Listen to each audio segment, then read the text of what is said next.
Today's emotional story is about Jordan, a man who survived a terrible accident and woke up to a heartbreaking truth. While lying helpless in a clinic, unable to move or speak, he overheard his wife quietly planning a future without him. This is a story about betrayal, unexpected kindness, and finding hope again when it feels impossible. A reminder that your real family is made of the people who stand by you when you can't stand for yourself. Let me take you back to the beginning of how it all started. Jordan was a man living in Austin, Texas. A hard-working guy, calm by nature, the kind who didn't cause trouble for anyone. He had spent years building a stable life, nothing extravagant, nothing flashy, just steady, peaceful living. And he truly believed he had everything he needed, a good home, a comfortable job, and a wife he trusted with his whole heart. Her name was Brianna. To anyone on the outside, Brianna was charming. She smiled easily, talked confidently, and carried herself like someone who had everything figured out. But Jordan had no idea what was secretly growing in her heart, the restlessness, the frustration, the desire for a different life, one that didn't include him. Everything changed one rainy evening. Jordan had been on his way home from work. It was supposed to be an ordinary drive, same route, same time, nothing unusual.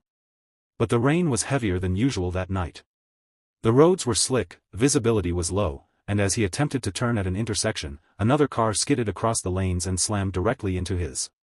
The sound was deafening. Metal twisting, glass shattering, the world spinning violently out of control. And then, nothing. Silence. When Jordan finally opened his eyes again, he wasn't on the street. He wasn't in an ambulance. He was lying in a quiet room at a private clinic in Austin. The walls were white, the air smelled like disinfectant, and machines beeped steadily somewhere beside him. He tried to move, but his body felt heavy, distant, unresponsive. He couldn't turn his head. He could barely open his eyelids. Even breathing felt like it took all the strength he had left. At first, he didn't understand what was happening. Was he dreaming? Was he dead? Why couldn't he feel his body? Then, faint voices drifted in from beyond the door. One of them, he recognized instantly. Brianna. Her tone wasn't broken. It wasn't trembling with fear or grief. No, it was calm. Too calm. He heard her say, "I know he won't wake up. The doctor told me the chances are basically zero. And honestly, maybe it's better this way." Jordan felt something cold crawl across his chest. Better this way? He kept listening, unable to move, unable to react. The staff member, maybe a nurse, spoke softly. "We're doing everything we can. His condition is serious, but we never lose hope. Sometimes patients surprise us." But Brianna cut her off. "I just need to be sure that his family won't interfere with anything. He wouldn't want them involved. And well, I just need closure. Closure. Not hope. Not fear. Not love. But closure." Jordan's heart pounded weakly in his chest. In that moment, a truth he had never imagined began rising inside him like a terrible shadow. His wife didn't want him to wake up. In fact, she was counting on it. When the voices faded, Jordan lay there in silence, his mind spinning, his breathing unsteady. He had always trusted Brianna. He had always believed they were a team. And yet here he was, trapped in his own body, listening to her speak about him as if he was already gone. Hours passed, or maybe they were days. Time didn't make sense anymore. He drifted in and out of sleep, fighting to stay conscious, fighting to process what he had heard. Then one afternoon, something happened. A doctor entered the room, checked his equipment, reviewed his charts, and then left. Moments later, the door opened again, and this time, it was Brianna. She wasn't crying. She wasn't holding his hand or whispering encouragement. No. She walked straight to the machines. Jordan felt panic burn through him like fire. Her fingers moved toward the buttons, the ones that kept him alive. She seemed nervous, but determined. Then, just as she reached for the equipment, Jordan managed to force out the faintest, weakest sound. It wasn't even a word, just a tiny breathy noise. But it was enough. Brianna froze. Her eyes snapped to his face. For a moment, pure shock passed over her features. But just as quickly, she smoothed it over with a fake calm expression and stepped back. A nurse rushed in, probably alerted by the sound. Brianna quickly said, I think it was just a reflex. He's not really conscious. The nurse checked the machines. It might be. Sometimes patients make small sounds even in a coma. But Brianna's eyes lingered on Jordan, not with hope, but with suspicion. With fear. Fear that he might wake up. Fear that her life might not go the way she wanted. Fear that her plans weren't as foolproof as she thought. Jordan lay there helpless, but something inside him strengthened. If he wanted to survive this, he needed to wake up. He needed someone to believe him. He just needed time. And then, like a small light in a very dark place, someone finally noticed him. Her name was Emily. She was a young nurse with kind eyes and a gentle voice. She had only recently started working at the clinic.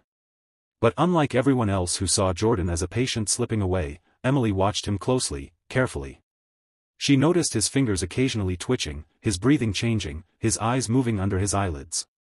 One morning, as she was adjusting the pillow beneath his neck, his eyelids fluttered open fully. She gasped. Jordan? Can you hear me? His eyes shifted.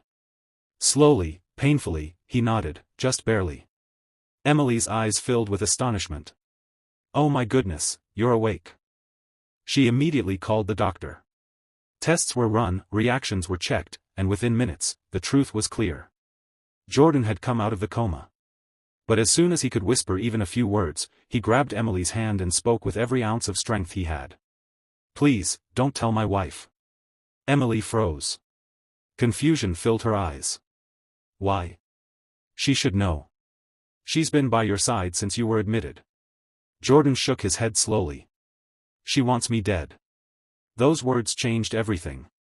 Emily told the doctor in private, and Jordan explained everything, what he heard, what Brianna tried to do, how she didn't even want his family involved. The doctor listened carefully, stunned but sympathetic. And together, they formed a plan. Jordan needed protection. He needed time to get stronger. And he needed Brianna to believe he was still unconscious, and then, later, believe something else entirely. For several days, Jordan quietly recovered, slowly regaining strength.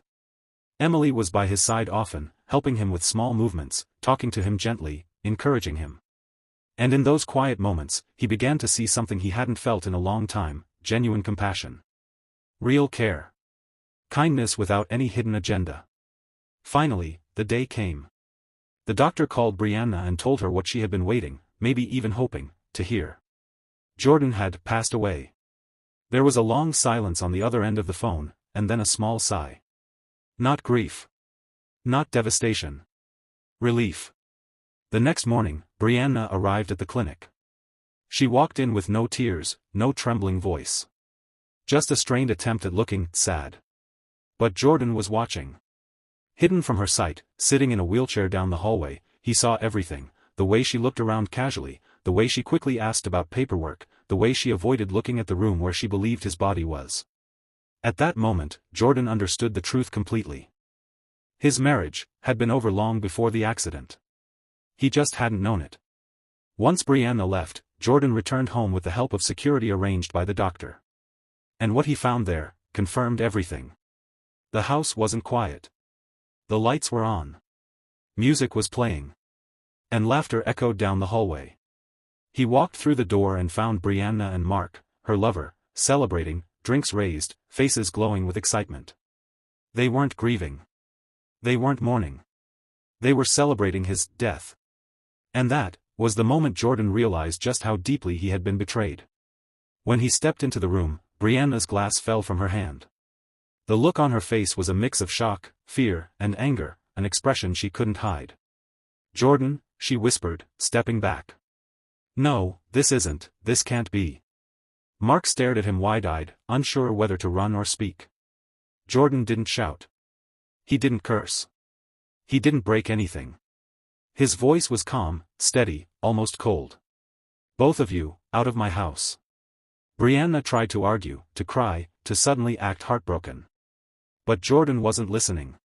Security escorted them out, and the locks were changed that same evening. The life he thought he had, the marriage he believed in, was gone. But strangely, Jordan didn't feel broken. He felt free. Hurt, yes. But free. In the weeks that followed, Jordan continued treatment at the clinic. And during that time, something unexpected happened. He and Emily became close. Not romantically, not yet. But her presence brought him peace. Her kindness helped him heal in ways medicine couldn't. She listened. She encouraged. She reminded him that not all people were like Brianna. Not everyone loved with conditions or hidden motives. When the divorce papers came through, Brianna tried to fight at first. She wanted the house, the savings, the assets, everything. But as soon as she learned that the property had massive debts attached to it, debts she had never known about, she backed away immediately. She left with nothing. The divorce was finalized quickly. Jordan didn't look back. And finally, on the day he was discharged from the clinic, Jordan walked in with a bouquet of roses in his hand. Not flashy roses. Not fancy ones. Just simple, fresh red roses, a quiet thank you. He found Emily at the nurse's station. When she saw him, her face lit up with genuine joy. "You're finally going home," she said warmly. Jordan smiled. "I wanted to thank you, for everything. I don't think I would have made it through all of this without you." She looked touched. "I was just doing my job." "No," Jordan said softly. "You were doing more than that." He hesitated for a moment, then continued, "I'd love to take you to dinner. If you're comfortable with that." Emily's cheeks warmed with a gentle smile. "My shift ends in an hour." And just like that, Jordan's new life began. Not dramatic, not rushed, just quiet, honest, peaceful. A second chance he never expected. A reminder that even in the darkest moments, there are people who truly care, people who show up when you need them most. And for Jordan, that made all the difference. And that, dear friends, is the story. Let me know in the comments where you're watching from. If you enjoyed it, please leave a like and subscribe. More heart-touching stories are on the way.